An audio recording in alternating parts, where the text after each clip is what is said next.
So we're going to talk about teacher and leader evaluations, and then if we have time, we'll run a little short in the last session. I hope we have a few minutes to talk about multiple measures, district assessment systems, because as you know, this whole notion of body of evidence was taken out, and it was replaced with wording called multiple measures, which is a lot like body of evidence. So maybe we can have a few minutes to talk about that as well.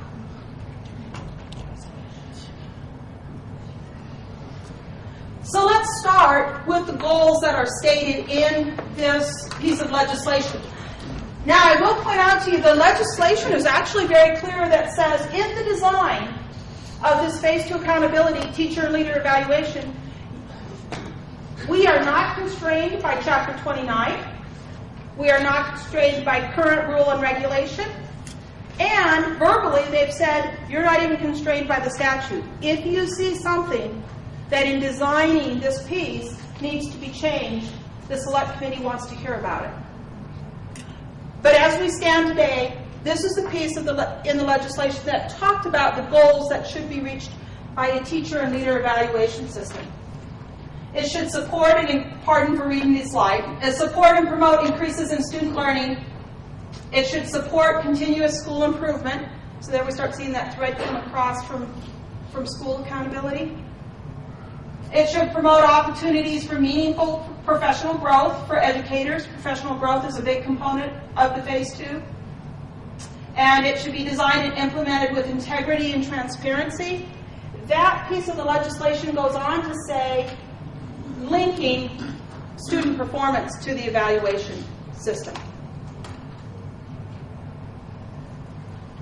The last one stated in the statute is it is to allow for flexibility to best fit local contexts and needs.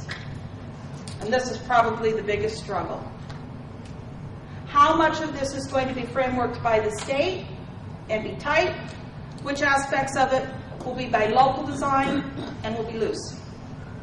And those things are not determined in this framework. So it's very important. Hopefully we'll get your feedback today on some aspects of your opinions on that. These other two pieces were added in with the discussion with the advisory committee. We had a discussion that there needed to be credible information coming out of this evaluation system because we live in the world of having to make employment decisions and career ladder decisions based on some of these evaluation systems. And so to not have a separate system that somehow operates in the terms of employment decisions. Am I standing right in your way? Okay. That we would need to address that. And then the importance of having something that's supported by local and state policymakers. Local policymakers being those of you in this room, as well as our state policymakers. So here's the level of performance that is described in the teacher and leader performance levels. We're going to really focus on the teacher piece through this presentation.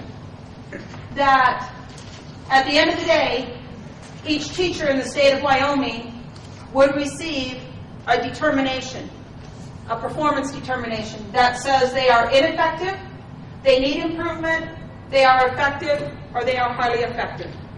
Okay? This is an aggregate model.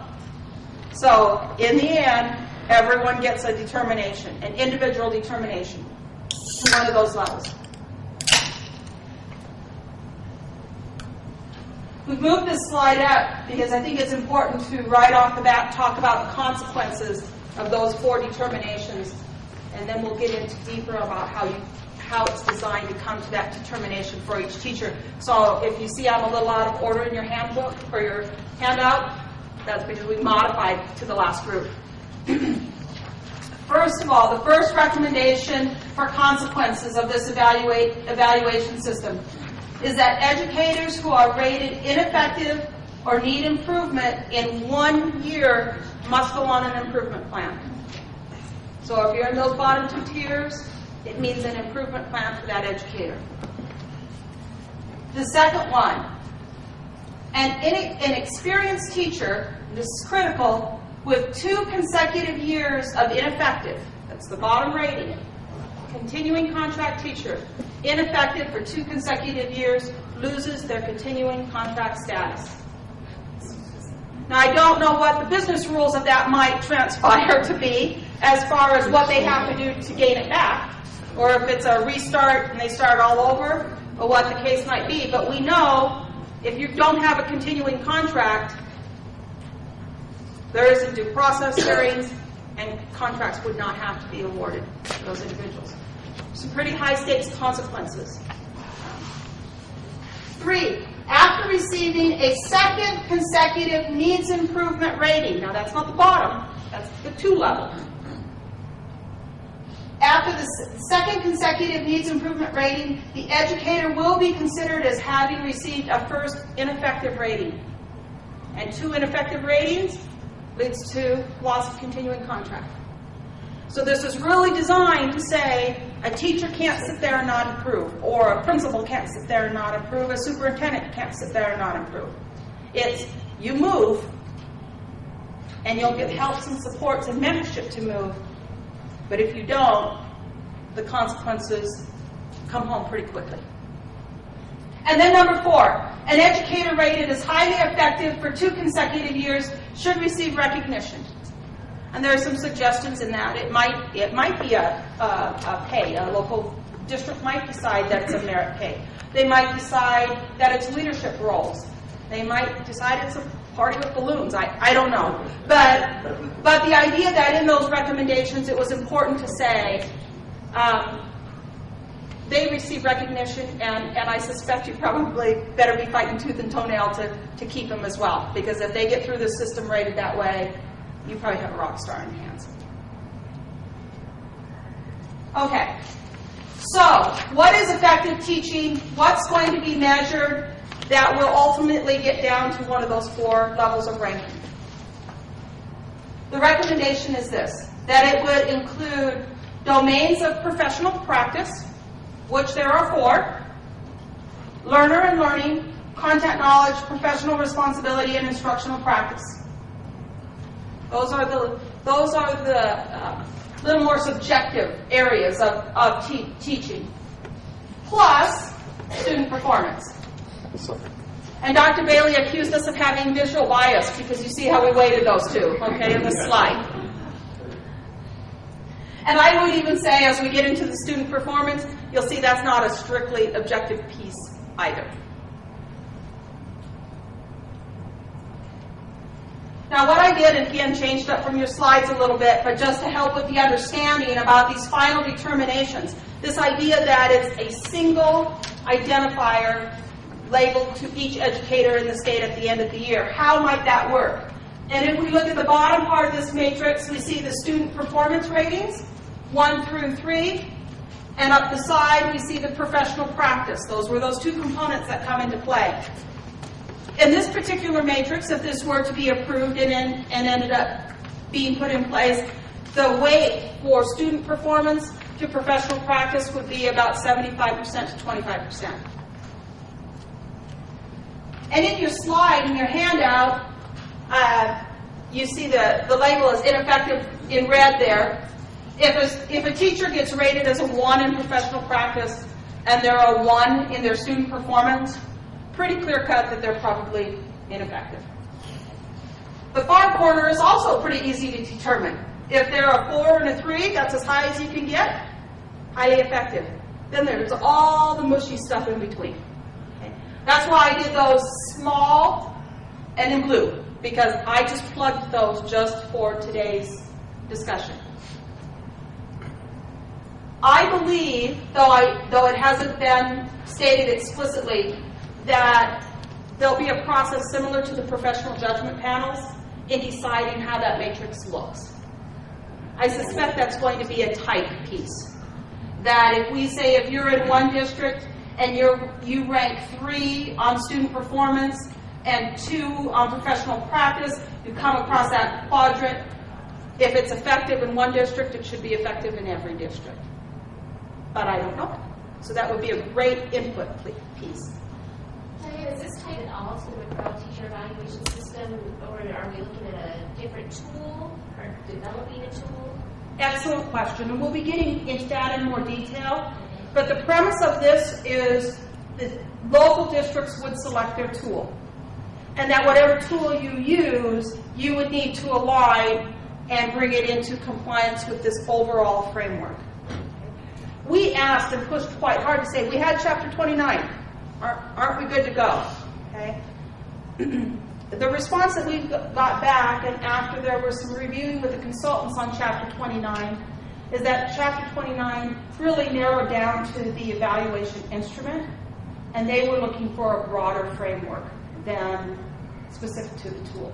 And I know Danielson gets quite deep into goal setting and supports and things like that, and so a lot of this should just cross over. In fact, I did, later in the slide, we'll look at a comparison between the recommendations in Chapter 29. A lot of similarities.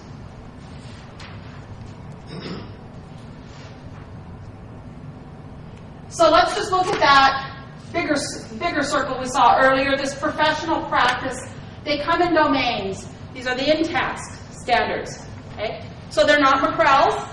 They're not Danielson's. Okay? They're not owned by a corporation. And so that question has come up. What will that alignment look like? Here's a question for all of you. It's suggested to me at the break. Why wouldn't the state take these standards and develop an instrument specific to this standard that has 100% alignment that would be an option for districts to use? If you think that would be a good support for the state to provide, we'd be interested in hearing that and taking that back to the advisory. But the domains of professional practice with it in tasks include learner development, learning differences, learning environments. There's 10 standards altogether. We get into content knowledge, application of content. I'm going through these quickly because last time they took quite a while, and I don't know if that was the most effective part of the conversation. Instructional practice, how is a teacher with creating and using assessment, planning for instruction, instructional strategies, professional learning and ethical practice, leadership and collaboration. So we have those 4 domains of professional practice. Each one has a few standards underneath them. Now, the way the framework would look is under each one of these standards would then be developed what's called performance descriptors. So if we pulled one standard and said the standard in leadership and collaboration, what is the description of someone who is ineffective? What is the description of somebody who needs improvement? What is the description of someone effective? And what is the description of someone highly effective?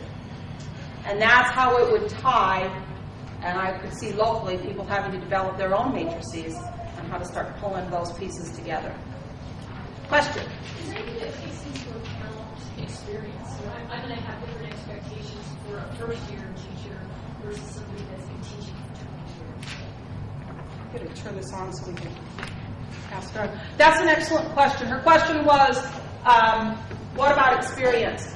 And the recommendations, though they don't state specifically how a local district would do that, they do say that it should be differentiated according to the experience that that teacher has. There's suggestions about mentorship, for instance. And there was some discussion at one point in time whether a new teacher would actually be scored somewhat differently than what a continuing contract teacher would be to allow that room for growth. That's probably one of those things that's going to land in the loose, is what I would predict for local districts to determine and decide. I can speak on it. How does this deal with teacher tenure? What are we going to do? Are we going to just throw it out, or how are you going to do that? How are you going to handle that? In this model as recommended, teacher tenure still exists. How would it exist if you can let it go? Well, that would be based on their performance. 2 consecutive years of ineffective performance, and you could lose that tenure or continuing contract status. You could earn it, but you can also lose it. Okay? Right now, you can earn it, and you can lose it through a due process hearing. This would open up the avenue for you to lose it based on the determination of your district to your effectiveness of performance.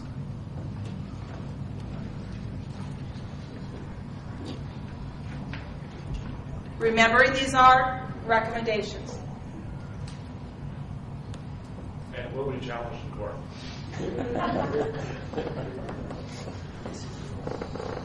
So are we good with the professional practice understanding? Here are some domains. There's standards under each of those domains, and the description of what is effective, not effective, would need to be developed for those standards. That's where the comment came from.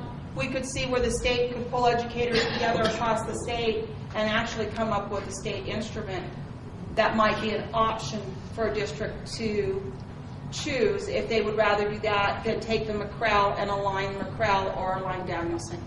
But it is not the intent of the recommendations of this model to dictate the evaluation instrument a district uses.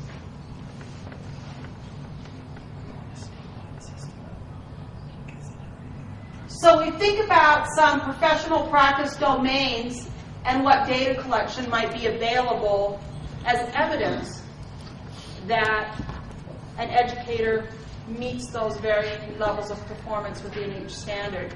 This is a pretty standard list. I don't know that within the discussions of the advisory committee there was anything real new under the sun. There was quite a discussion about whether student surveys or parent surveys should be included, and we were very vocal to say that's a local decision. There was some discussion whether peer evaluations should be done. That's a teacher that's highly effective and given these responsibilities.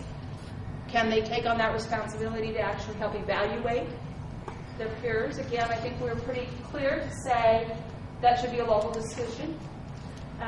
But also in the legislation, based on the recommendations from the advisory of the consultants last year, was that districts should have the opportunity to pilot some of those things.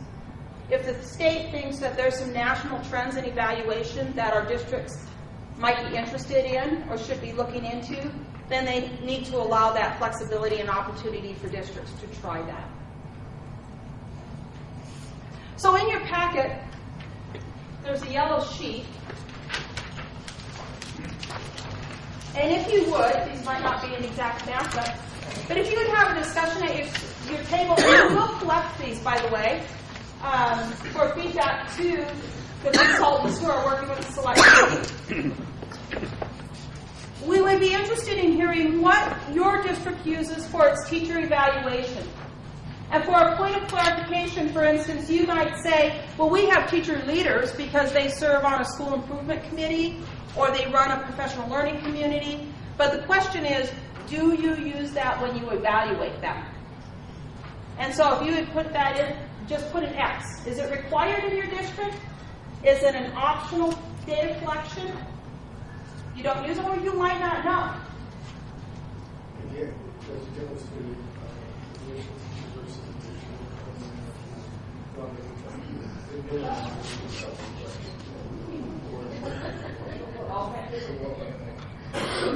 That's an excellent comment, and Danielson encourages that as well. The self-reflection, put that down if that's a tenured teacher in good standing.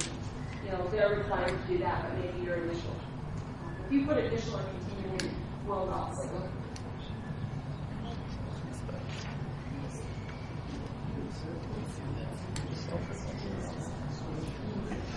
Yeah. So they're giving you an opportunity to score themselves that option or rewards. So that happens pre-post. The pre-post call. So that's like that was well,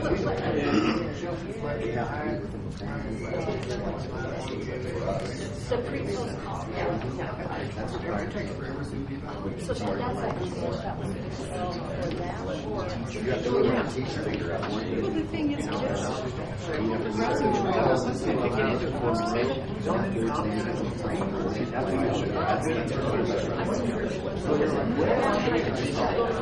We have a snow day. Okay, Well, then that's what we're doing. I think that's the way we're trying to go. They believe it. Bottom line, what's our problem? That's why teacher of record is brought up. So they can tie teacher of record to the scores and say, well, we didn't do so well according to John Smith. You do the evaluation, identify weaknesses, and then in that same evaluation, you can assign certain grades and classes. For high school, it is. ACT, the K-1 teachers are more involved in that as well. No, we don't do that, though. We blame the high school.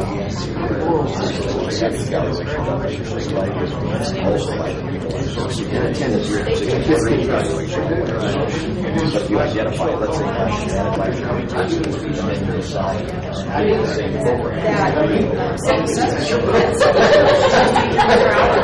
We got one out in Colorado. He modified it, and so it meets chapter 29. Well, yeah, okay. What would you think about the idea of the state Absolutely. doing an instrument to the in-task rather than trying to? We have McCrell, and I'm not happy. We did a principal's meeting. Absolutely. Now, some other principals, the superintendents, I did. And they created their own. Is that what Kirk did? Because he created his own instruments, didn't he? It seemed to me he's not using Comments thrown out from the tables in your discussions, and if you'll leave those on the table and stack them up, we will collect them. Not a need for any name. That's not necessary unless you want to. If we have a question, we could call you. But what were some of the conversations at your tables? The test scores is really difficult to assign that to an 11th grade teacher for ACT when that's a K through 12 test score. And I think a lot of the other buildings and teachers dodge that, and we put a lot of pressure on the high school. But middle school owns that just as much. So if you're going to sit there and assign test scores and you did poorly, that could be the cohort before them, could be the teacher before them, could be the school before them could not be doing well with their leadership. So I think that's tough to do that in evaluation. And I would argue, and a lot of teachers are going to argue, you're going to tie this group of kids, this nasty cohort of kids to me? I don't think so. I just see that as being an argument later on. I absolutely agree, and we've had much discussion about that. We're going to get into the student performance piece next, and that's one of the key discussions. So, great comment. Any other comments from your tables? Then I have a question for you. Board members specifically. You might have your superintendent or administrator here with you today, but if you did not, were some of these components difficult for you to know? Specifically whether... And that's understandable, and I think that actually is valid. And so that's part of this discussion, too. We're not going to get into it deeply in this PowerPoint presentation today, but this whole discussion about how much should a board know about the evaluation of its educators. There is a requirement, as it stands currently, unless it changes, that the superintendent does have to report to the board about the evaluations of the district. What will that look like? I don't know. Will that look like, here's the percentage of our teachers that were ineffective, effective, highly effective, and that be it? Or is the requirement going to go deeper for the board to have knowledge about the performance levels of the educators in its system? Pardon? Yeah, I guess. Raises real concerns, doesn't it, on the roles of board and superintendents? The superintendent provides data to the board on not individual, but as a percentage.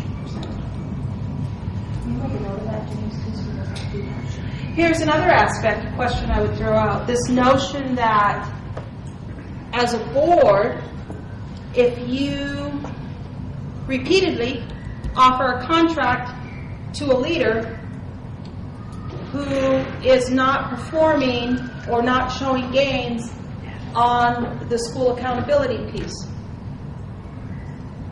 The discussion is, you're not constrained, you can offer that contract, but will you give justification for your reasonings for continuing with that leader to the State Board of Education?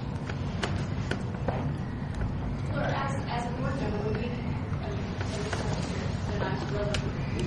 when we renew contracts, all I get, if I get that list of teacher, can I have their basic evaluations over the last, where based on this, were they highly effective, ineffective, get just those rankings for the last 2 years? That's a lot of the discussion that's still out there. Who will the information go to? Where are the decision levels made? And possibly some groundbreaking area if it moves to the place where local boards, you have those contract decisions to make, but must you justify or answer to someone about the decisions that you're making? So a lot of things happening across the nation. It'll be interesting to see where Wyoming goes on some of those pieces. So again, very much a work in progress, and I think those will be conversations you'll hear more of in the next couple of legislative sessions. Also, if you have a question at your table and I'm missing you or something, just put this up and then I'll try to recognize someone's table tag is up. So here are some things that, just a list of some things that a district might choose to use for demonstrations of professional practice. Now, this is the matrix we looked at earlier. We've just briefly gone over that left-hand vertical of professional practice in the matrix. Let's talk now about the student performance ratings.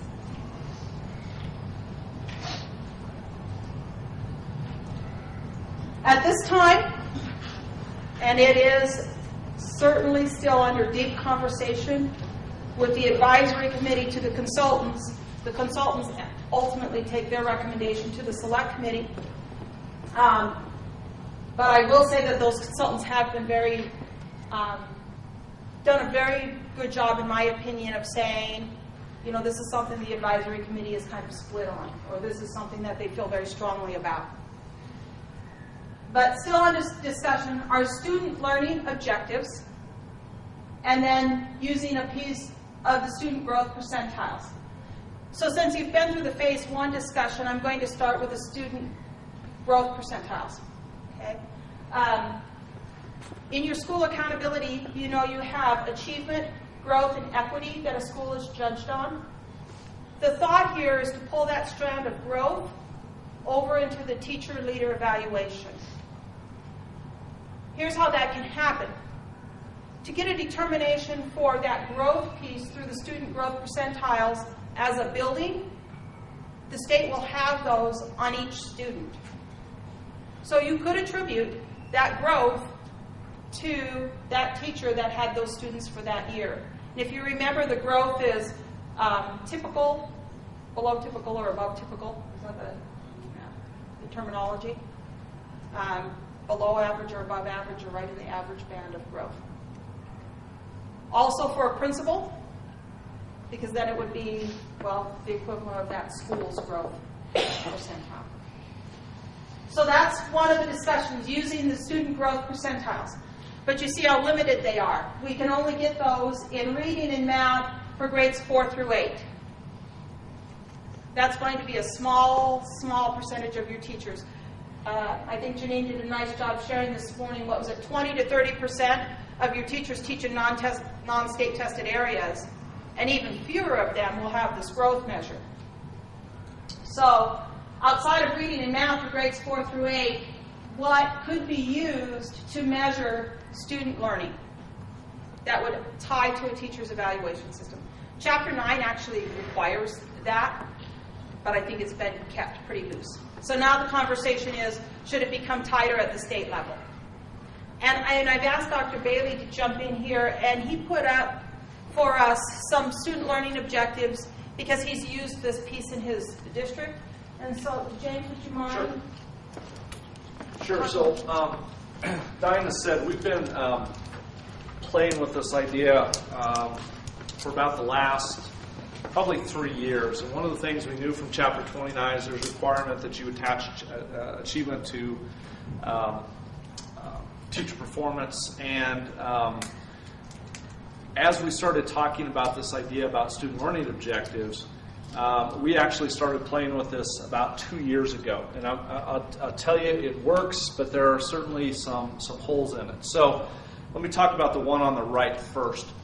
The ones on the right first are a way to think about how do you gain coherence between phase 1 and phase 2.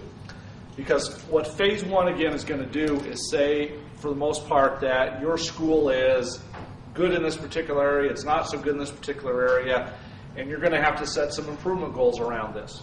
So this is a specific one for our high school. We know as we look at ACT data and a lot of other measures, our kids aren't reading at the secondary level to the level that we think they're going to be successful. So as an overarching district goal and as an overarching school goal, they've actually set this goal about improving reading proficiency by 5%. And the proficiency at the high school level means what percent of kids are hitting the ACT benchmark that is designated as ready for college. It's, what is that, 21 or something like that? I don't remember what it is. And right now our number is only like 45% or something like that. So we know there's a big area. And more specifically with that, we talk about the new Wyoming content standards. Standards 1, 2, and 3 are sort of the anchor standards. We think those are probably most critical for our kids to really get initially. So there's 2 ways to do it. So again, that's the school goal in the red. And then down below that are 2 exact examples that have been set with one of our English teachers and one of our science teachers. So the English one basically reads that this teacher, and this is a 9th grade teacher, she's going to improve the number of proficient students on reading literature number 1, which is a standard. Basically, it's the use of evidence by, and I didn't remember the percentage, but she's going to measure that by 3 interim classroom assessments and measure progress, which is a tool that we have started to use. So we have sort of an external comparison and an internal comparison. Okay, she's actually going to use that over time, have discussions with the principal to say, here's how my kids have moved along this particular track. The other example we have then is from a science teacher. And this teacher basically says, I will improve the number of proficient students on reading information 3 from the science and technical reading pieces, again, by X%. I forget the number that this person set. Again, is measured by 3 interim classroom assessments and measured progress. Okay, so that again is one way in which you can actually begin to combine phase 1 and phase 2. So again, there's more coherence. It tightly couples teachers to the improvement goal of the overall school. The one on the left then are ones I've actually had particular discussions with these teachers because again, there are some areas that don't always fit real well with school goals. So the first one is a music teacher, and this was our band teacher at our high school. He and I had a long discussion. He's like, I don't see how reading fits in. I don't know what to do on this. And I said, okay, let's just be honest. As you look at your kids from 9th through 12th grade, what is the one thing they struggle with most? And he thought about it for a little bit, and he says, they're pretty good at simple pieces of music, and forgive my ignorance on here because music is not my field. But he says once they get into a technically complex piece, it just sounds horrible. I can't even do it, so I don't give them a lot of that. So I said, okay, is that the area that you want? Yeah, I'd really like for them to get better in that. I said, okay, let's talk a little more specifically then. What does that mean? Where do they mess up in that? And I used the phrase, where do they constantly screw up as they're playing music? And it was something, again, I don't quite remember, but he said that there's something about a 1/16th repetitive pattern in music that they just struggle with all the time. I don't know if that's the correct term or not. So, but basically he says he can actually measure that in a 1-to-1 performance. So he can teach kids that, and then he can pull those kids back in one of the rooms, have them play it, and see how well they're doing. And again, he's going to use some sort of rubric to say good, bad, indifferent, or whatever. Our other one actually comes from our welding teacher, and this actually is a specific one that comes from our industry partners. And they go to him and they say, there is this specific type of weld that everybody in the state messes up. We can't hire welders that do it very well. And again, I can't remember what it is. But he said, I can teach kids how to do that better. That's something, if that's what the industry is really wanting. So this is for his advanced welding class. Basically, he says he's going to improve the number of proficient students by 10% from pre to post. So he's going to give them first couple weeks of school, say, just do this well for me. He's going to show it to them and say, try to do this for me. And he knows they're not going to do very well. And over the course of the year, he's going to have them practice more on that.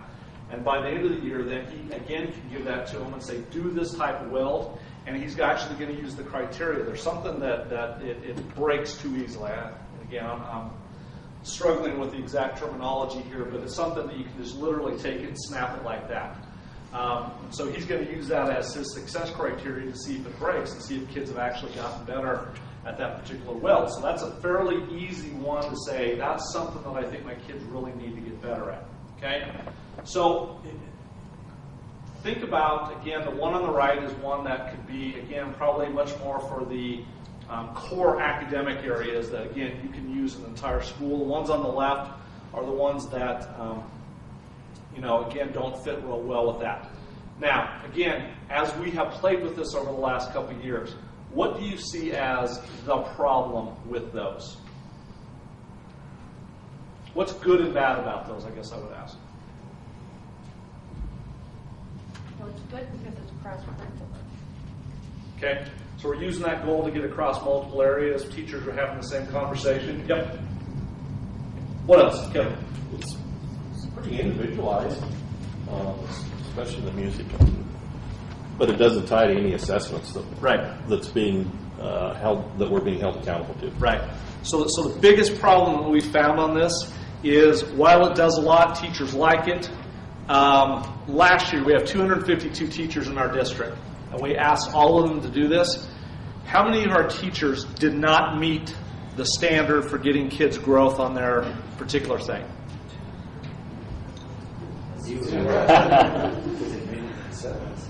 Yep. Yeah, so there's this real sort of, it's the paradox in this, right? Again, careful what you ask for here, which is we want really objective tests. Well, guess what? We can give those to you, but all of a sudden we're over-testing kids, right? We can do an external test for welding. We can do an external test for music. But again, we're in that testing mentality, okay? On the other end of the continuum is we're going to give it to teachers. Well, guess what? If I'm a teacher and my evaluation's riding on this, damn well kids are going to look pretty good on this, right? I'm going to make sure that they do that. So the reliability and the actual standard setting on that is very difficult to do.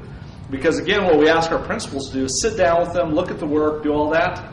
It's pretty complicated to do. If I've never taught English before, to look at that and say, I guess I agree with what you say on that. So there's a very difficult, and we haven't quite found the middle ground on this yet. Thank you, James. And with that, I would like to add to that piece of the conversation because I was pretty oppositional to this idea because it's reminiscent of a body of evidence time, which was great learning, but very intense resources and time, energy, and we've got implementation of new standards going on, a lot of things happening. I do see where this could tie to the professional goal setting. Maybe your professional goals become a little more oriented to your student learning objectives. And the recommendations are saying a teacher starts with 2 of these, not several in every class they teach or even cover every class they teach. But they start with 2, and when fully implemented, have up to 4 that they establish in a year that they're going to meet across the courses that they teach. But this is a tough one. So when I turn to Jim and say, tell me why I should like this, he says, it's dancing with the devil you know. And I'm going, well, and that may be. And part of the unknown in that is, how far will the state go then if they perceive that these aren't being done with legitimacy, that they're not being done to a high level of rigor? Will we have more standardization coming in? But I think that conversation led to a real interesting idea, which was this. If you have a school, if we're blending these, we're talking about coherence, we're pulling the threads together where they make sense. If you have a school that's very high performing, how much does the state need to look at that school? Is it okay to have the assumption that that's a highly effective staff? they're getting the job done to a very high level. They must have an evaluation system, and there are certain points in that evaluation system that the state would need to review. But overall, they have the capacity to address their own issues themselves because they function at that high of a level. Versus possibly a school over here that are reporting all of our kids are making their growth targets, but on the state measures, it's telling a different story and there's a big disconnect. Maybe those are the schools where the state would need to come in with a greater level of support to help with student learning objectives, or whatever these measures end up being that measure teachers beyond those in reading and math through grades 4 through 8. James, was there any discussion? It looks like these up here are not directly tied to a state standard or a common standard. Did you guys have that discussion as far as setting up some of the criterias or SMART goals or something that are directly related to? Yeah, the ones on the right, Dennis, are. So those are specifically around the standard. So again, we looked at the reading standards about 1, 2, and 3, and here's something we actually did. We bought this new tool called Measured Progress, which is very, I'm going to say this word, Common Core oriented, which are our state standards now. And we actually measured our 9th through 12th graders on 1, 2, and 3, okay? And anywhere between 18 to 30% of our high school, okay, on this test. 18 to 30% of our kids on each of those standards. Not great, okay? So there's a real issue. And so what we really started to say is, you know what, we really need to dig into the school a lot harder because the standards are going to be higher, and so that's kind of where we set those. The ones on the left are not as tied to a specific standard because those are a lot more general at this point. Thank you so much, Jim. Yeah.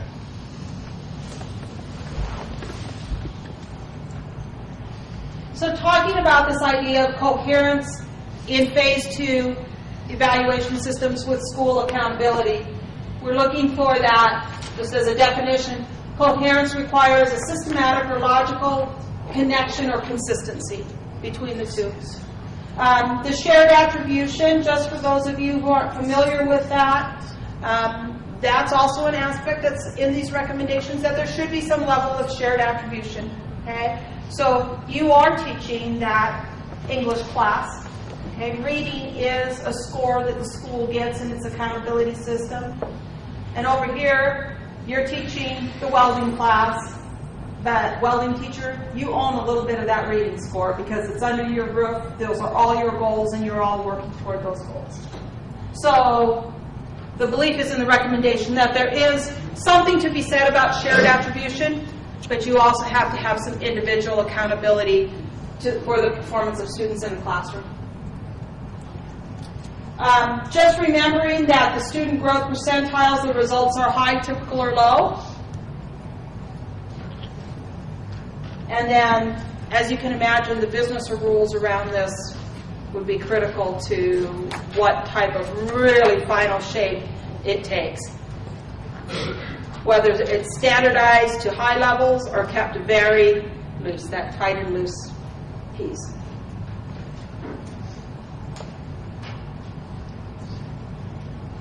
So let's look at a comparison between the current Chapter 29 and House Bill 72, this Phase 2 accountability. Who's evaluated? If I crossed them out, it's because I saw that as just a direct overlap. If they were similar, I didn't cross them out. But absolutely, Chapter 29, your certified staff are evaluated. House Bill 72 includes superintendents. I don't know if all your superintendents are certified, but in Wyoming they don't need to. They're not required to be. And so superintendents come under the umbrella of the evaluation system. Stakeholder input, Chapter 29 talks about local development, local state stakeholder involvement. Very similar. House Bill 72, where the recommendation is that teachers are going to be involved in how things are weighted. We looked at those professional practices. Are those all weighted equally? Will one be weighted more heavily than another? I foresee those all being at the local level and design decisions that you as districts will need to talk about. Evaluated on what? Chapter 29 requires districts to define performance criteria based on research or best practices. I think that's where a lot of the instruments come in. Some people went with McCrell, some people went with Danielson, and they had those criteria rubrics established.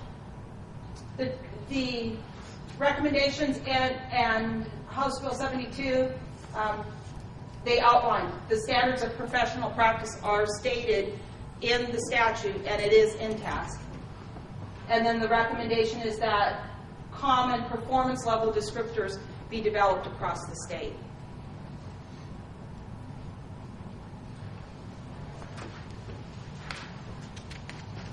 Is student performance included? Chapter 9 requires performance growth data relevant to each teacher to be in your system now.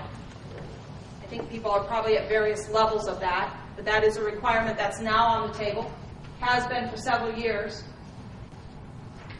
The House Bill 72 and recommendations, as they stand today, would say that a piece of that would be student learning objectives and the student growth aspects coming over from Phase 1 school accountability. Professional growth and feedback, very similar. And same with training the people that are going to be evaluated as well as the evaluators. So just a lot of parallels with Chapter 29. And we just wanted to show this, so it is our hope that Chapter 29 and all the work you've done for that just doesn't get thrown out the window. That a lot of those pieces are in place and established.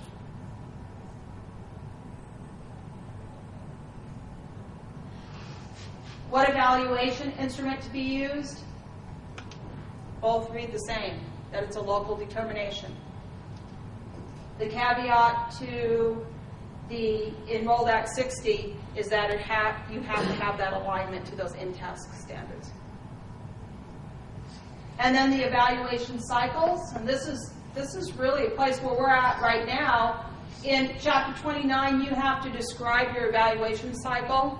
Danielson has that, well, all educators are evaluated every year, but as far as classroom observations and the full gamut of evaluation can be on a 3-year rotation. And that's coming out in the recommendations as well, that if a district were to choose, they could put effective teachers on a 3-year rotation to go through the complete evaluation cycle. Enrolled Act 72 has a little additional component that requires an annual self-evaluation and goal setting, but that's critical to McCrell and Danielson for those using that model. Questions on our current system versus these recommendations? It is different from the first one. What if they're holding all their hostilities to the end? One thing whenever we're going to put teachers on growth plans to change up or add anything to Charlotte Danielson, there's training and professional development that you have to have every year. We already have a lot of unfunded mandates, CPI, a lot of this stuff. So if we add anything to an evaluation system and we're going to fire a teacher because of it, there has to be professional development built in to go over all these components at the beginning of the year. Correct? Absolutely. Absolutely. That's where I think it loses some rigor because his mandates might be different than our mandates. I don't know where you find that medium. Well, I think that's a great time. You brought the earlier question. You talked about the student achievement and performance piece and how do you tie that. So we've talked a little bit about non-tested areas, a little bit about pulling from the standardized testing that's delivered from the state as far as the growth on that, what it might look like individually to develop student learning objectives. So that there are some differences, but the more standardized we want to make it, the higher the state level of involvement will be in dictating what that should look like, and possibly a change in rigor. One district may hold a higher bar to some of these pieces if they're left loose than another district. Does that mean the state shouldn't leave them loose? So with that, what I would ask, if you'd get in your packet, there's another handout. It is white. It has this tug-of-war going on. Tug-of-war for tight and loose. And we've listed some of the components that we've discussed in this short time this afternoon.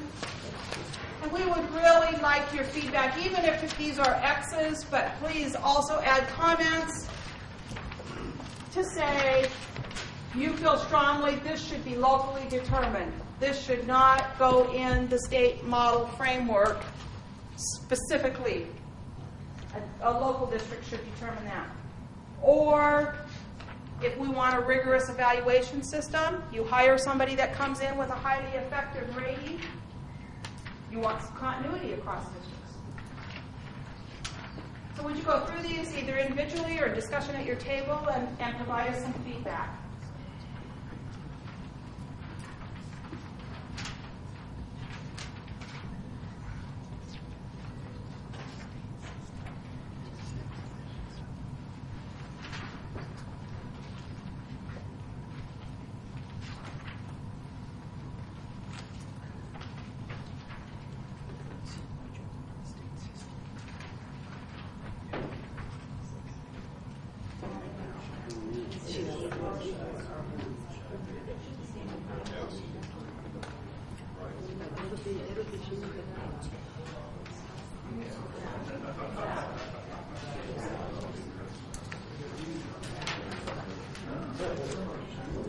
That you give us today, we will take back.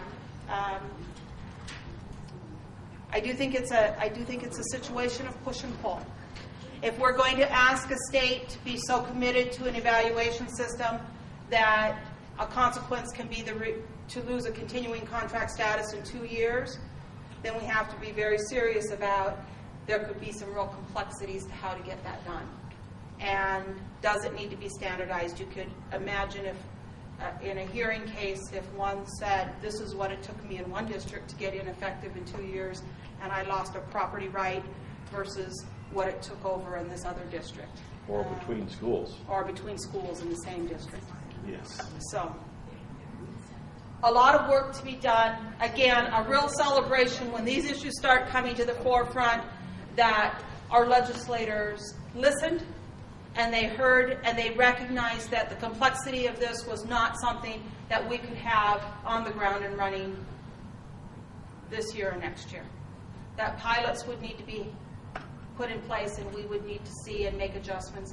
And even went so far as to outline specifically in the legislation, it says during every year of the pilot, things will be revisited and adjusted. And so your voice was heard there. Again, I compliment you on your advocacy with the state policymakers. A reminder, this is the timeline. It's a much extended timeline. But we also do not want to let this go so far as to we find ourselves that year in full implementation and say, wait, we need time to put it together, or we lose credibility with our state policymakers. And so we'll be watching this closely over the next several years. We are out of time, I believe. Mark hasn't come in yet. How much time do we have? 2 minutes? So I can't cover district assessment systems and multiple measures in 2 minutes, or 30 minutes actually. This isn't an area that I've been serving on, but I believe Kevin Mitchell has. Were you on that committee that's working on that? And here's the message that we would like to send to all of you. Kevin would be a great person to grab, and maybe we give him a few minutes here just to share with us. But I think that's something when we put up some of the things to be watching, that was one we put in where? This piece, the district assessment and multiple measures. We know body of evidence is out per se, but there's a call for multiple measures, and that same push and pull of those multiple measures. How far will the state go in standardizing testing? I think end-of-course assessments was something that was looked at, some survey assessments being looked at. But from an advisory committee perspective, what we'd like to do is bring those conversations together. Because again, where can we get coherency and repetitiveness where it makes sense? And if you have to have a district assessment system of some sort, whatever that might look like, partially state-directed, partially locally directed, and then you turn to that wall of student learning objectives, And to my knowledge, I'm not aware, Kevin could answer, did you guys look at student learning objectives at all? No. No. Not, and I would not say, tied to this accountability at all. And I believe on the advisory side, we haven't gone through the report from the multiple measures people to really look at that and say, oh, wait a minute, maybe there's some pieces of that could help with the accountability piece. So I think that's a real strong prospect of a strong conversation that absolutely needs to happen. So our wagons just isn't, again, getting more and more wheels put on it. So Kevin, any comments you would share about that work? Just, it's bogged down right now because we can't get away from some of the requirements that still are coming back from body of evidence. And as long as there's a requirement for districts to provide comparability, reliability, validity in their district assessments, we can't do that. We couldn't do it before, and we're not going to be able to do it tomorrow.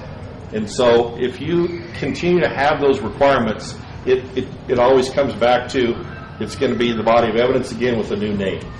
If they go away from those requirements, where comparability, reliability, validity certainly can be done at the state level, but each district does not have the capacity to do that. We never did, and we're not going to be able to. We're not in the assessment design business. And so they've got to relax those requirements or we can't move forward. Kevin, and again, I think you're sharing, thank you for, I put you on the spot with that, because I think that's the same conversation that comes into this teacher evaluation and these student learning objectives. How objective is that process going to be? How standardized does it need to be before it's a valid process for us?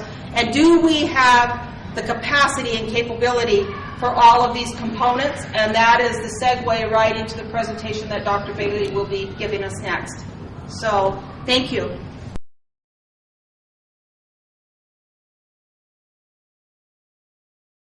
Go back to the microphone, but I don't like to be held back there. So we'll wander around. If you can't hear me, just let me know. So I get the fun duty to try to make sense of all this in a kind of what do we do next phase of the day.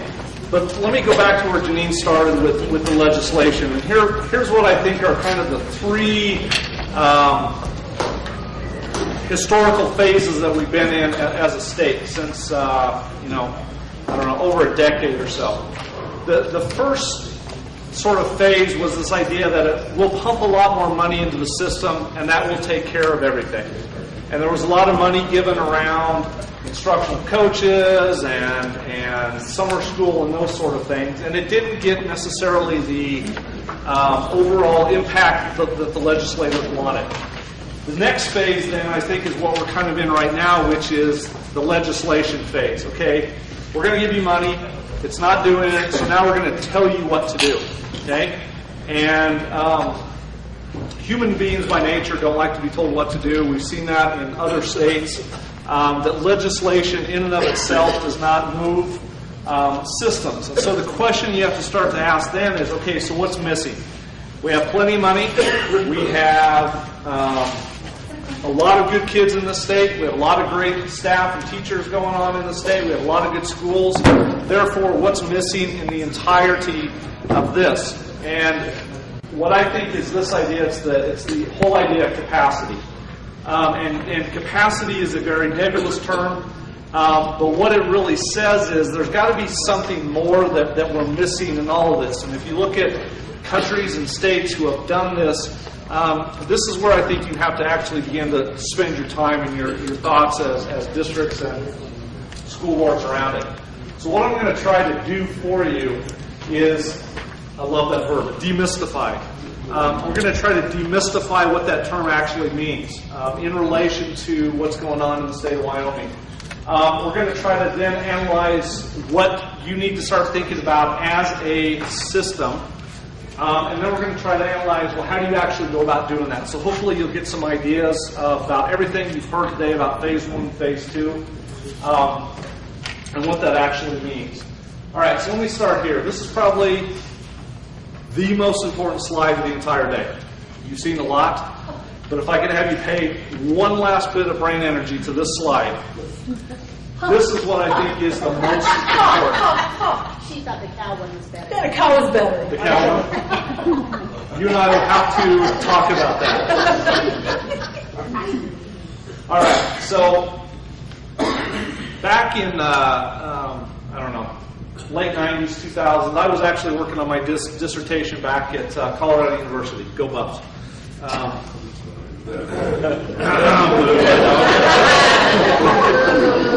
They actually have a semi-football team this year, so we're hopeful. But I went back and actually looked at my dissertation a couple weeks ago as I was working on this, and I actually studied a lot around capacity. And at that time, there were 139 distinct definitions of this term. Okay? So again, it's one of those things that we talk about in education. You need capacity. You got to have capacity. Well, what the heck does that actually mean? So I created the 139th definition. And the 139th definition is this. And I'll come back and unpack it for you. It's in reference to this accountability legislation, it's the individual and collective expertise necessary to raise achievement, especially in the core subject areas of reading, math, writing, and science of all students to levels demanded for college and career readiness.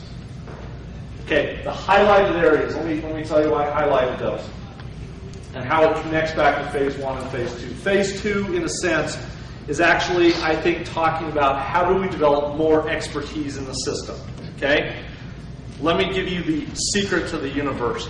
It doesn't matter a hill of beans what score a teacher gets. It absolutely doesn't matter. The question is how are they getting better every single year in their profession? That's what it's really about. Okay? I think we get stuck in, what tool are we going to use? What's this mean? It doesn't matter.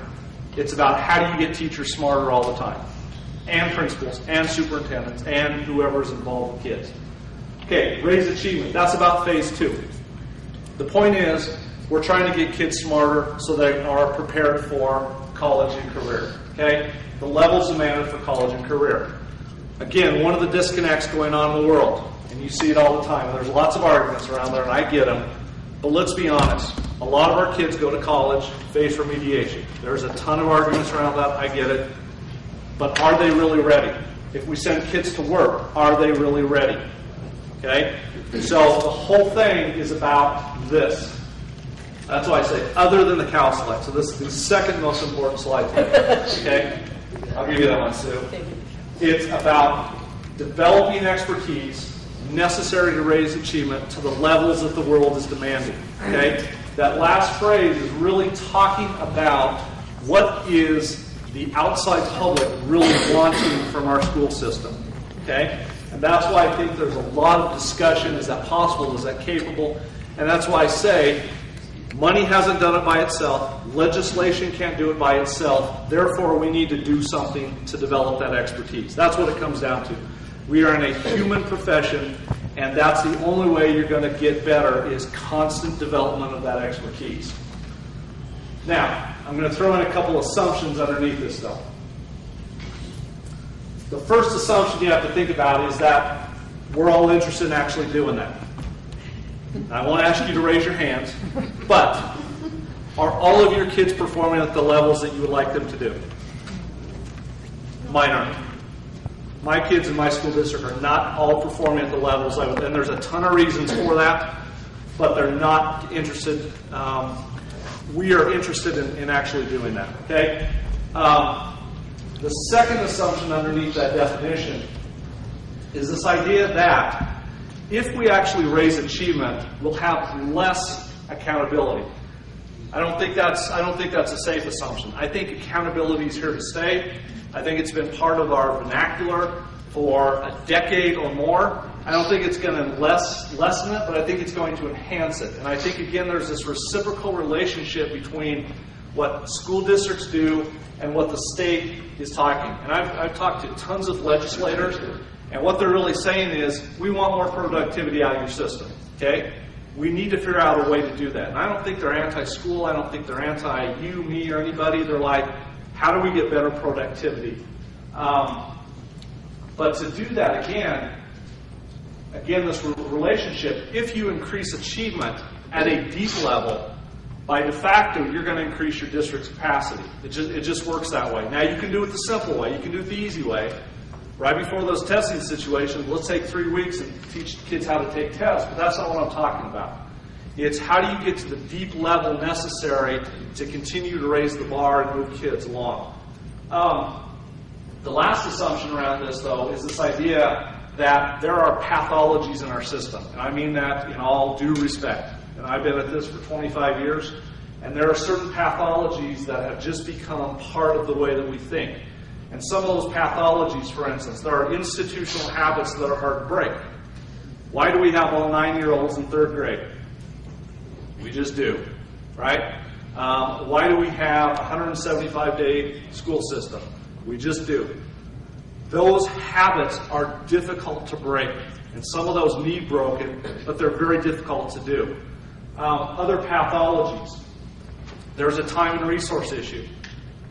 We need people to get smarter. We need their time. But guess what? They're teaching kids simultaneously. So there's always kind of this paradox that we're running between developing their abilities and letting them actually do their jobs. And I think that any one of those things creates this idea that limits success of any policy.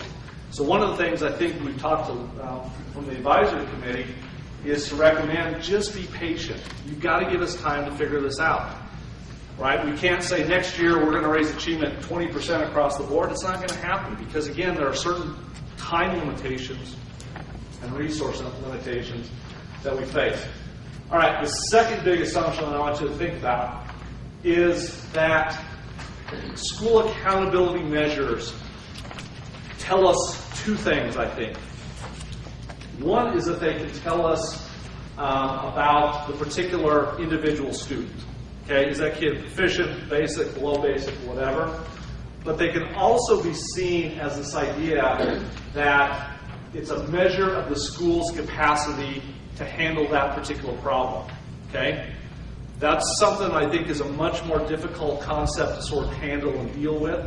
So the example I use, pick a subgroup. I don't care whether it's boys, girls, whatever group you want to talk about. If you only have 60% proficiency in that subgroup, is that due to the student ability, or is it really an issue of expertise?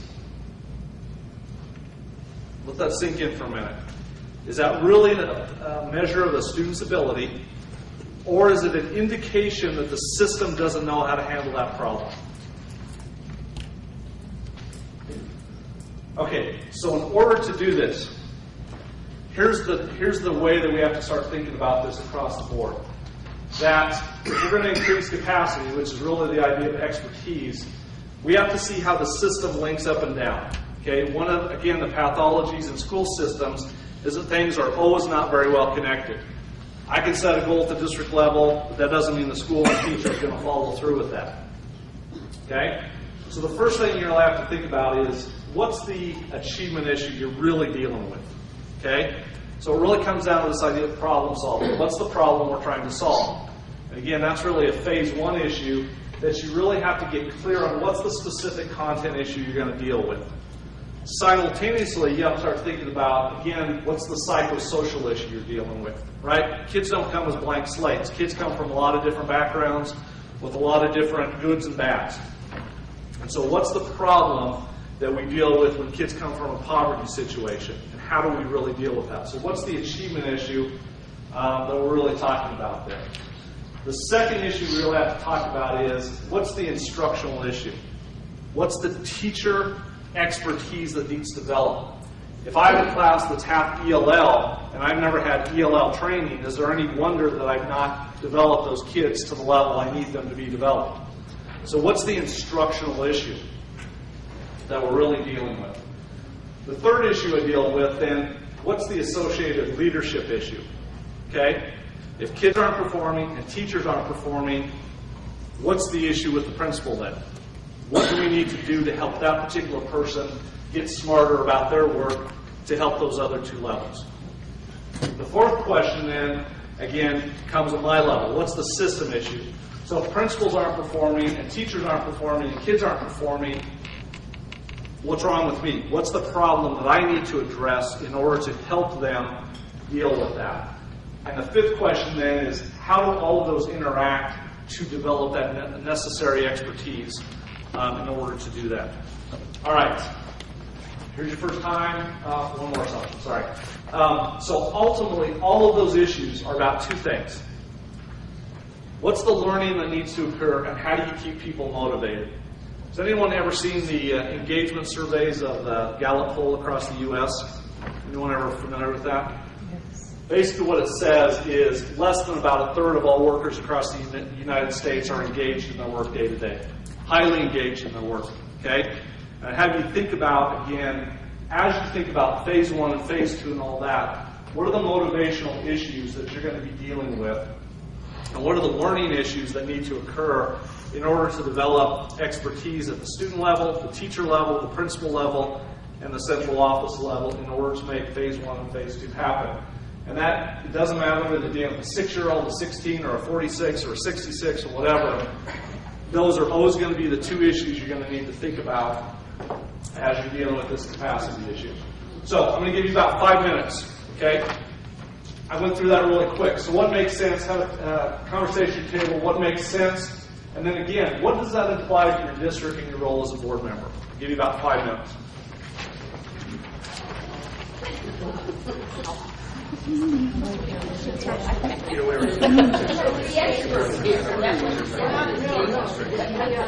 have to be more I love the assumption number 2.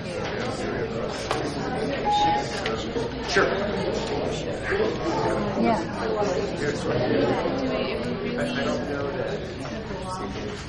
Is the student that our kids we have a high I think that was something or is it the fact that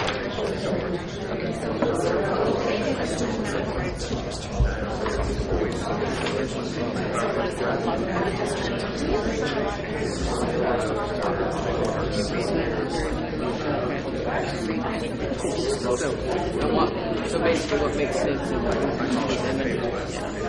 yeah, increasing that. I think it makes very sense.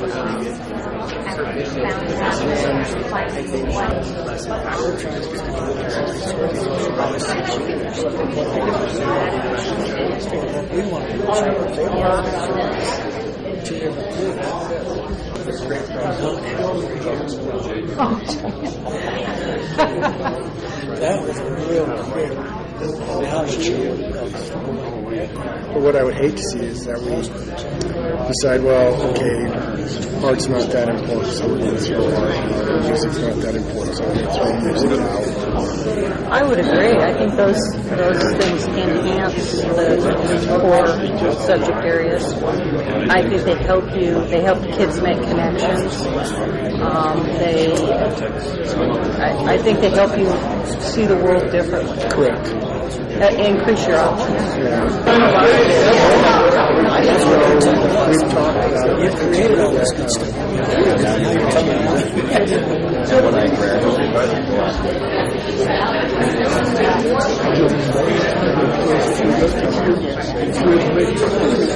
Okay, let me call back.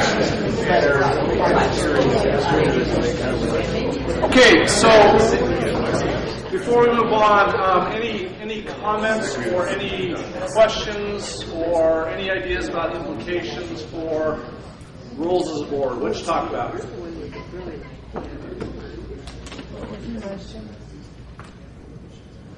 Anybody want to share anything? I want to give credit to Jonathan. He brought up the idea of the fact that culture isn't mentioned anywhere in this accountability plan. What the role of culture is in our, not just in our own each community, but the whole state of Wyoming. Yes. And what does that mean to what's going on? Yeah, so what does achievement mean in particular parts of the state with particular groups of students or communities and all that? And that's a huge issue that is very difficult to overcome, you bet. Yeah. We were discussing parents and the fact that the key to a lot of this is our parents, that they are not the enemy, they are our friend, and we need to be their friend by putting our hand out. Yeah. Yeah, what's the expertise that we need to help parents develop in order to yeah, great point. Anything else? Well, we were talking students. Students actually are partners in the learning also. Yes. It's a very different world, and where are they in this conversation? Right. Yep. Great.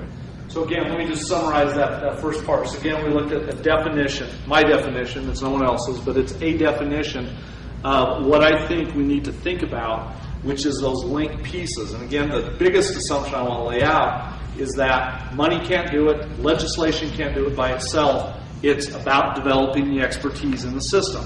That if everyone got smarter about these issues, we're going to show some enhanced accountability around it. All right, so the second part I want to talk in is about the what of the policy. So here's what I always talk about this section, is what I call the good cop, bad cop scenario, is that we can actually use policy for the benefit of us, okay? But we have to know the what of the policy. In other words, what do we need to think about as it links to your district vision and the ongoing work to develop that? And there's what I would consider sort of three big categories of what that you need to consider as you start to think about what are the next steps for the district. The first one is what I would consider sort of short-term knowledge or about. So today is a great example. You're learning about the policy itself. What does it apply for phase 1 and phase 2? And that's just a base understanding. But again, that in and of itself is not going to have teachers get better at teaching Johnny how to read. Okay? We can think then about, once we begin to get more deeply into this, what I would consider medium-term knowledge, or the from. So how do you learn from your initial attempts to actually improve the achievement? And that's, again, it's about deepening the understanding and developing expertise in your context, which I think really relates to this comment about culture, is that the way my kids think and my parents think and my community is different than your community. So how do we really understand what is the necessary ingredient there, and how do we develop the knowledge from our work that we're doing? And I'll tell you right now, that is one of the biggest pathologies in education, is we are horrible at managing the knowledge that we gain. We just don't do it very well. It stays within that particular person. As soon as that person retires and moves on, all that knowledge gains with them. So we need to really think about how we can aggregate and manage that knowledge. The long-term knowledge, though, is what I would consider a cross. And that's how you generate expertise across multiple contexts, whether it's multiple schools, multiple districts, different regions. But how do you actually develop that across an entire state based on, again, a particular issue that you're dealing with, okay? So again, if you would look at the data right now, there are certain things that are going to stick out across the state. Mathematics achievement is going to be one of them. Dealing with ELL populations is going to be one of them. So how do you actually gain that knowledge and borrow, beg, and steal from other places that are doing a great job with that? So again, here's kind of what it looks like in a roundabout form, that again, with each of those particular phases, phase 1 and phase 2, what do you need to learn about those things? Okay? Again, that base understanding is what do you need to learn about them? Then how you actually begin to develop the expertise across or from the context in which you're defining those issues. And then again, long-term is you're really thinking about the long-term knowledge across that. So let me give you a couple examples of what this. So again, go back to where I started. Every issue that we deal with in education is about learning and motivation, whether you're dealing with kids or adults. Okay? So if you think about in the long term, and this may be a good exercise to do actually back in your district between your superintendent and board and everybody, is really to think about what's the expertise issue that we need to develop. So in the short term, everything that Diana and Sue, Janine talked about, you need to actually probably go and list what it is that we really need to get smarter about. So for instance, in phase 1, we really need to learn more about the technical aspects of school performance ratings. Okay? How do I know where my school is going to end up? And if they're rated meeting, not meeting, whatever the terms are, what does that actually mean? How did they come up with those scores? That's a technical piece that everybody's probably going to need to get really smart about. Okay? Well, what are the associated motivational issues? Having lived through this with my principals, one of the things that automatically is confusion. I don't see how these numbers relate. I don't see how this gets to here to here to here. So there's going to be some confusion that you're going to have to deal with. And the biggest automatically is Fear. Fear is always going to be some sort of motivational issue that you're going to have to downplay a little bit in order to help them think through that. A medium-term idea, okay? So once you actually have a base understanding of these things, you're going to have to start thinking about, for instance, how do you actually go about analyzing the root causes of achievement, growth, equity, readiness issues? So again, think about your schools in your district. What if you have one school with high achievement, low equity, and one with low achievement, high equity? How do you really analyze those root causes, okay? And how, again, do you learn from the work that you're doing that can transfer? If this school is really doing a great job reducing the equity issue, how do we capture that and move it across multiple schools? So how do you capture that understanding? And the motivational issues that you're going to face are these, I think, is you're going to stay too simple, right? Oh, it's those kids, or it's those parents, right? You're going to stay way too simple with motivational issues. Or you're going to try to apply the same wine, or old wine in a new bottle is the way I say it. Is that you are using the same solution to new issues. Are kids more complex today than they were 5 years ago? Yes. Okay? Kids are not as engaged with this form of learning, are they? So we've got to really figure out how we avoid that same solution. And we have to really think about that, how that drives that whole cycle of continuous improvement again and again and again. On a long-term issue, one of the things you're going to have to really think about long-term, again, is how do you actually create faster improvement cycles? Okay, you can't have one goal for an entire year and just stretch that for 9 months. You're never going to make the progress you need to. So one of the issues that you may have to really think about is across schools, across your district, across multiple districts, is using faster improvement cycles. Okay? And the motivational issue that you're going to hear, because I've heard it, it's too fast, we're being overwhelmed, there's just too much to do. And that's a motivational issue. And so how do you clamp that down, explain it, and work with people around keeping their motivation up to do the right work? All right, so again, here's what I want you to talk about. So again, what makes sense in that what? Okay, about short-term, medium-term, and long-term needs. And again, that's all about learning. So what needs to be learned about short-term, medium-term, and long-term needs. And again, what do those ideas apply to your district and role as a board member? 5 or 7 minutes. Go ahead and talk.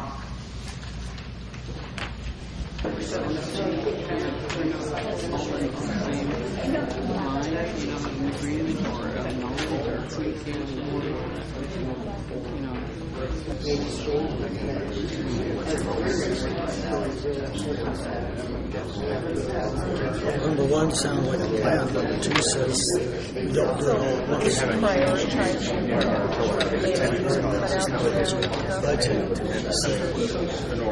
Three different. We had over 500 students last year. Those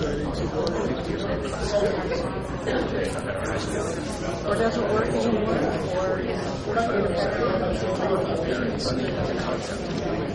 So this bottom here in this graph here from the delivery chain, this does not happen.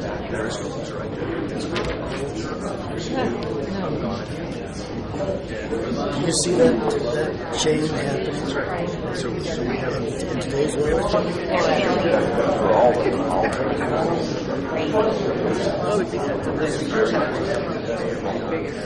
I don't know. It's just all about changes. It's a reshuffle.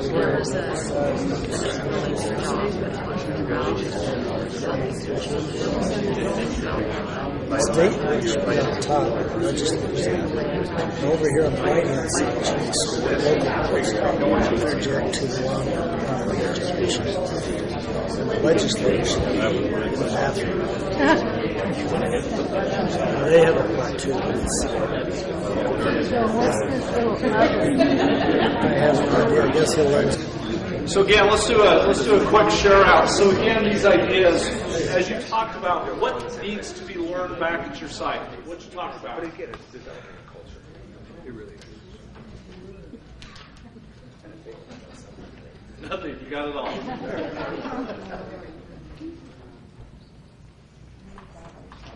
Yes, sir. I think right now it seems like we're so saturated with that short term, the what, we're drinking out of the fire hose. Yep. So it's difficult to look far down the road and say that we know what we're going to need, because at this point we don't even know what the model looks like. Yeah, great point. That sometimes we're just stuck right now because the model's not been finished. We're not sure about what the reporting's going to do. The tests are still up in the air. A lot of things like that. So, other comments that you talked about? Yes, ma'am. I'm the dummy in the room. I think we need to value the parents. I think we need to value, and we need to start at the bottom instead of the top all the time. And not maybe sometimes that you agree with what they say as an educator. I'm not an educator. I'm not, like I said, I'm the dummy. But sometimes I think as a parent, I need to think that you value what I think. Because I'm the mom. And we found in our district, and I think we have a lot, and I value education and teachers, but you guys have such a phenomenal job, but I'm still the mom, and I know something about my kid, and I hope that we can be a team and work at this together, but sometimes I don't feel that you value me because I'm not educated. And I think that's really lacking. And that's not everybody, but I think we all need to value each other, whether it be career. And I think that's a really hard thing, because a lot of you guys are pushing for college, and that's great, but some of us are not there. Some of us are a career. I own and operate an assisted living, and that's very successful, but it wasn't college. But I think we need to value that. We need to value each other, and I think with all of these shootings and stuff, we need to value relationships, because that's how we make a difference, is in the relationships. And I love coming to this and learning from all of you people who are educated and have things to give to me, but I think it's a two-way thing, and we need to be a team. Yeah, great point. We need to develop the expertise to work with parents and much different. I know we're not very good at that in my district. I totally agree. What else? Anything else you think is the what that you need to learn and think about right now? All right, so let's get into the how piece here. And the how really, I think, is as important as the what requires what I call this engineering mindset. And I use that term in a way that shouldn't frighten you, but really the idea of engineering is how do we apply what we know about learning in order to really help these problems, again, both at a kid level and an adult level.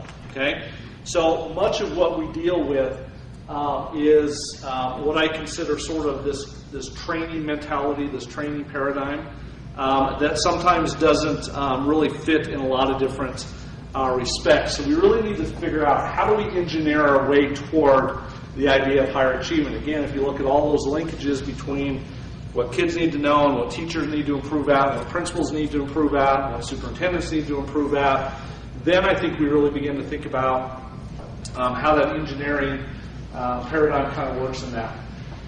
One of the other things you need to really think about, though, is this concept called the delivery chain. And what a delivery chain assumes in many cases is that there's a straight line shot from the legislature down to the classroom. Okay? My dissertation back in Colorado, having talked to numerous, it's falling on me. Back in Colorado, I talked to legislators. Basically, my question is what's the role and impact of policy on classroom teaching? Okay? And this assumption from a policymaker standpoint that I'm going to pass legislation and you'll know how to teach differently. Anybody see an issue with that? There's a huge issue with that, right? Again, it's the assumption that, number one, teachers are actually going to take time to actually read that policy. Oh, okay, I know what that means. I know what they want. That's so far-fetched from anything that even makes sense that I don't know how we get there. But this whole idea of a delivery chain think about messages and how they actually flow down through a system like this. Legislature, passes something. State board passes some things, goes to the Department of Education. That comes down to the board and superintendent level. They translate that message down to their central office staff and principals, which goes down to teachers, which goes down to kids. Anything ever get lost in translation between what they want and what actually happens? Quite frequently. So the how, I guess if I was our for a day, I would basically cut out everything on the left and work from the board down to the students, right? That's that whole issue that we're battling in the state, is like, who gets to make these decisions about things? But even with that, there's got to be a delivery chain, and think about the how from a board level to a superintendent level to a principal level to a teacher level. And again, how does each level of the system add value to the next? That's how we're going to beat this issue, I think, is how do we learn our way through this, and how do we add value to each other around that? Okay? So, next couple slides. I'm going to give you some what I consider general ideas about how you get this done. And most of this is pilfered, that's a kind word, from this book. And this book is called Deliverology 101. And it's a very interesting read. And it was written by a guy named Michael Barber, who is actually British. And what he actually worked under Tony Blair in the 2000s. And he was what they call the head of the Prime Minister's Delivery Unit.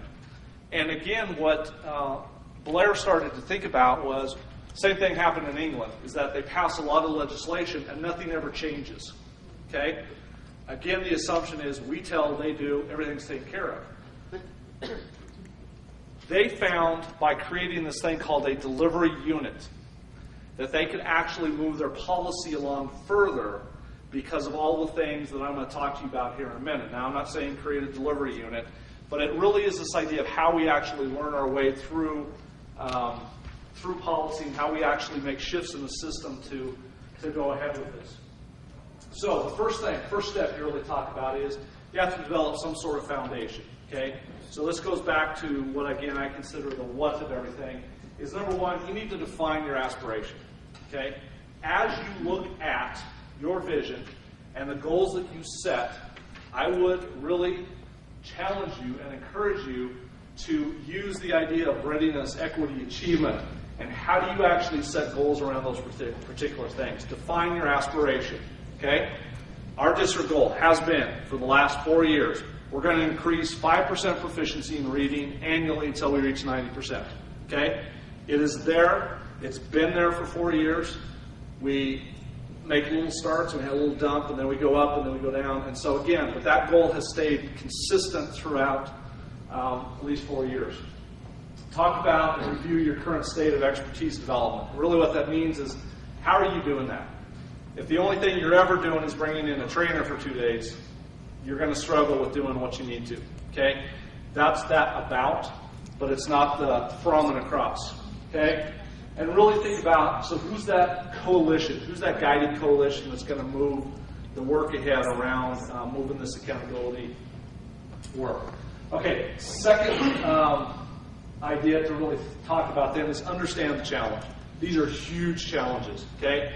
I had this conversation with one of our legislators.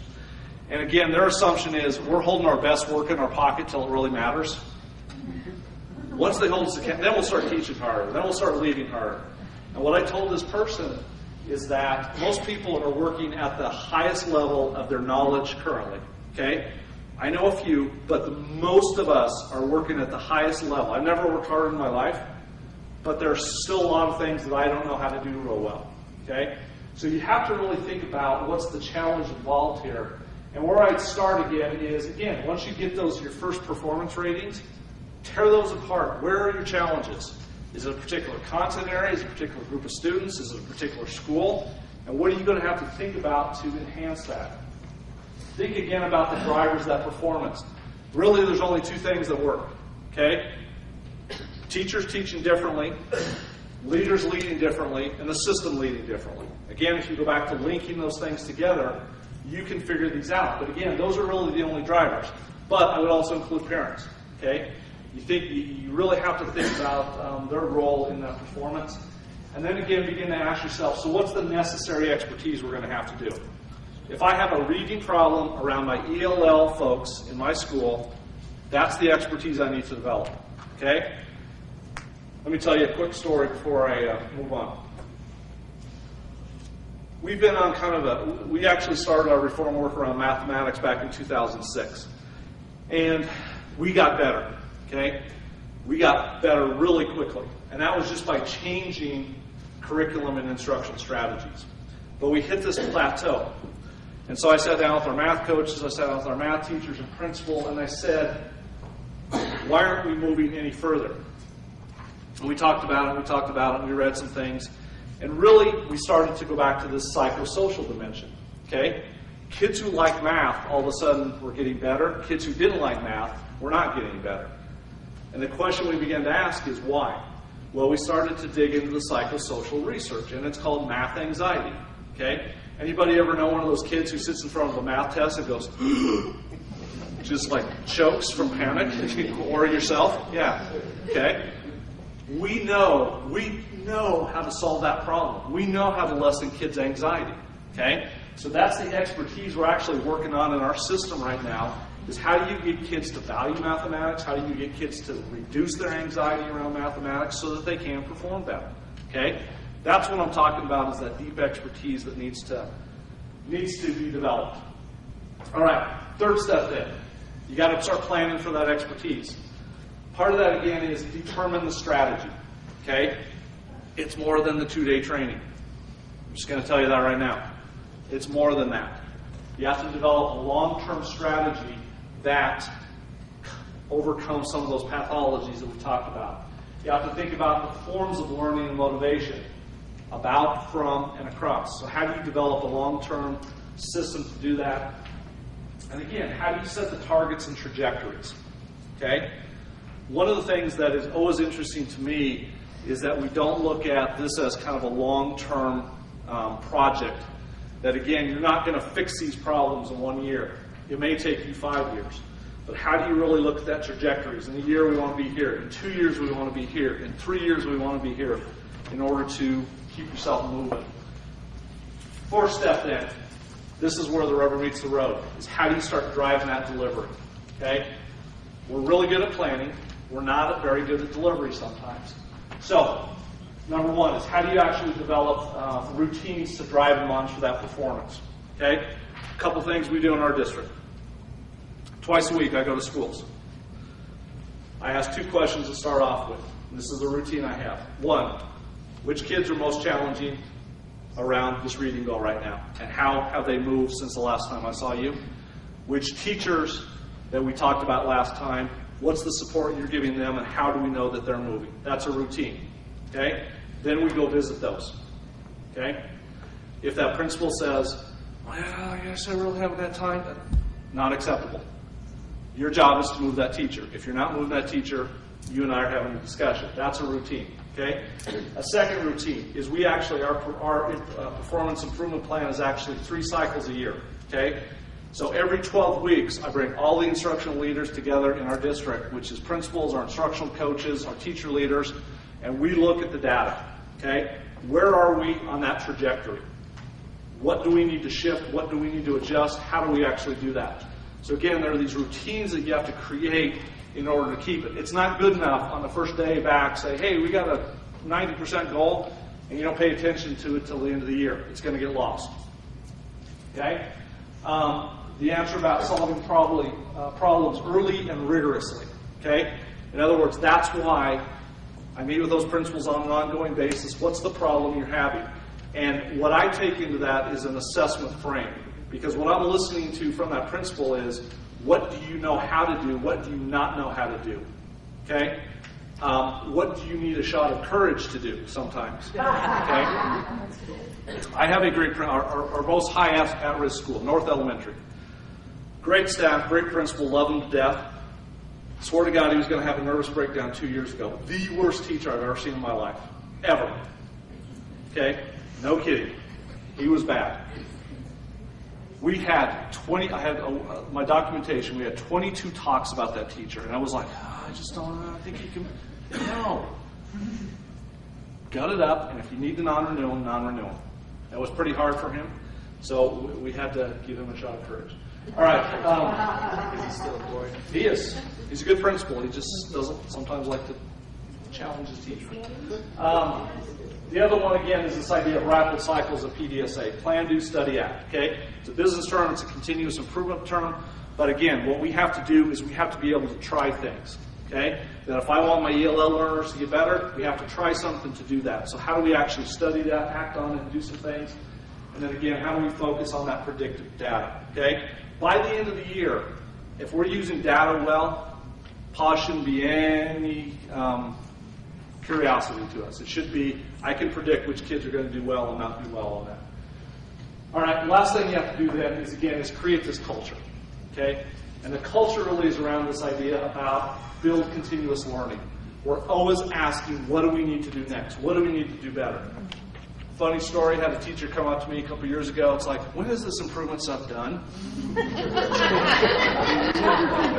Never. Oh, God. I'm going to have my whole career as long as I'm there, yes. When you retire, it's done, yes.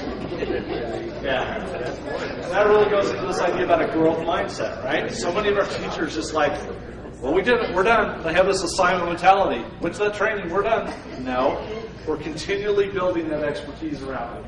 How do we, again, build that idea about minimizing blame, focus on questions of expertise, okay? Our kids aren't doing well. It's not blame the parents, blame the kids, blame the teachers, blame the principals. There's something we're missing in our expertise. So we need to think about that. And then again, how do you communicate that, especially from the board and superintendent level? It's about expertise development. All right. Last talk, and then we're going to close off. So again, the question is, what do those ideas imply for your system? Again, same question.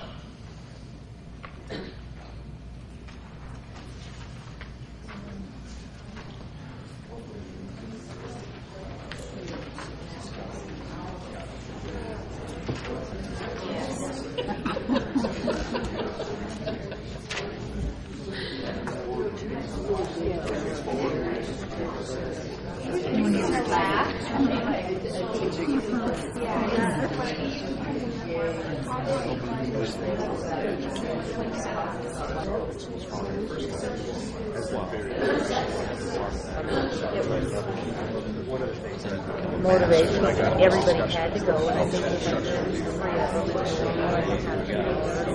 but it was a way to, it was reaffirming for it.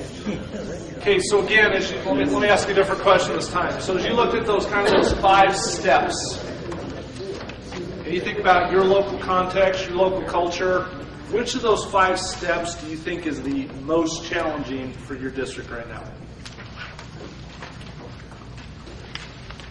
Culture around this idea. Hugely difficult thing to do, you bet. Anybody else in a different spot?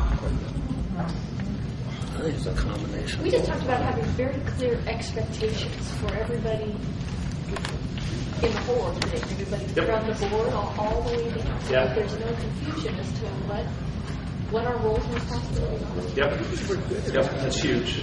And again, then how do you continue to add value to that next level in order to do that?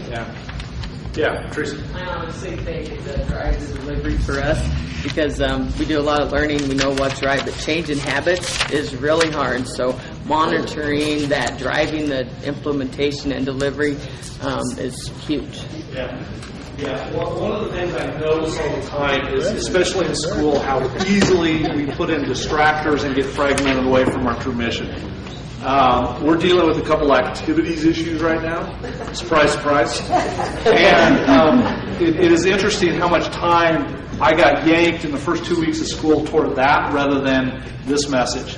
And so how do you keep focus and discipline to deliver those things on an ongoing basis is a huge issue. Any other comments? Yeah. I want to close off this. First of all, we appreciate your attendance of this. This, again, is going to be an ongoing idea of how do we actually get smarter at this and deliver those things. I really talked about 3 things. What do we mean by capacity? And I hope I demystified that by saying it's about the development of the expertise. There was a question, I don't think she's here anymore, but she asked a question this morning about what's the role of the university in this? Great question. Something we struggle with at the advisory level. It's like, how do we pull them into this to help with this? It is a difficult thing because, again, the assumption is, well, we train teachers and they're 22 and they'll go out, they'll be fine. No, it's really not. It's like taking a brain surgeon and not putting him in medical school, right? It's a lot more complicated than that. So we talked about what that means. We talked about the what capacity and then the how capacity. So ultimately, it sort of rests on this sort of chart here. That it depends again upon your level of boldness. Okay, and I think if nothing else, what this is attempting to do in our society today is to become bolder. And that is, how do we get more kids ready to be part of a 21st century environment? It's a huge issue. It's something that a lot of us have not faced, but how bold are you in those attempts? And that, again, goes back to the idea of aspiration. The bottom part then talks about what's the quality across the state, within your districts, within your schools, of that capacity development. So how ambitious are we around the human capital? Because again, it goes down to it. Money hasn't done the job by itself. Legislation will not do the job by itself. So the third wheel on this is how do we get people smarter and develop the expertise? We have to be more ambitious around that. Okay? So you can do a little bit of capacity development, and you'll get some improved results. There's no doubt. Okay? But as you move up and become more bold, well, if you don't do any capacity development, you're going to have controversy. Okay? Anyone ever had teachers push back a little bit on some things and kind of argue back with, what are we doing this for, sort of thing? I can say I want 100%, but if I don't help them get better, we're going to have controversy. But the far right quadrant, then, again, is kind of what I call the sweet spot, is that if we're ambitious in our human capital, we're bold in our attempts, we're going to make some difference over time.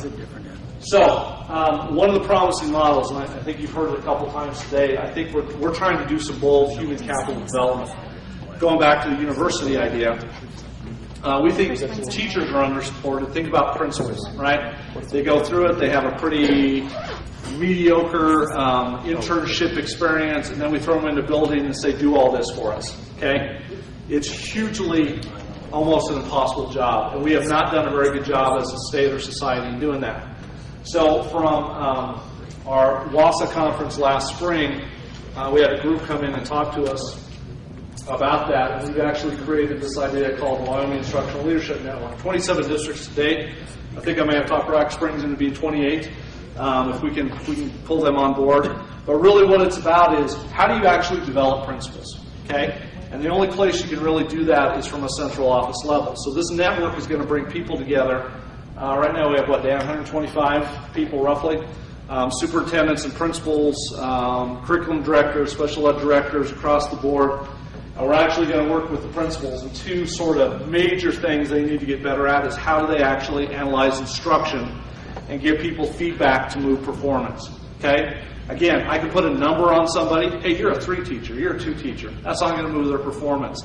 It's that constant day-to-day feedback is going to move them. Okay? And the only ones who are really geared to do that is principals. We have to get them smarter about it. But who gets them smarter? It's got to be the central office and superintendent people. Okay? So we're going to, again, create this network. We've got regional networks set up around it. So don't get mad if your superintendents aren't there for a little bit. They're going to be actually working and learning and how to support principals. And again, this is going to be within that from and across districts across 4 regions, because again, it's a human capital orientation. So pretty cheap for us. WDE is actually partnered and putting a lot of money to help this, because we know that's going to be a major part of it. So again, I think that's a pretty promising model that we can use for that development of principals and us to help support them. So anyway, I appreciate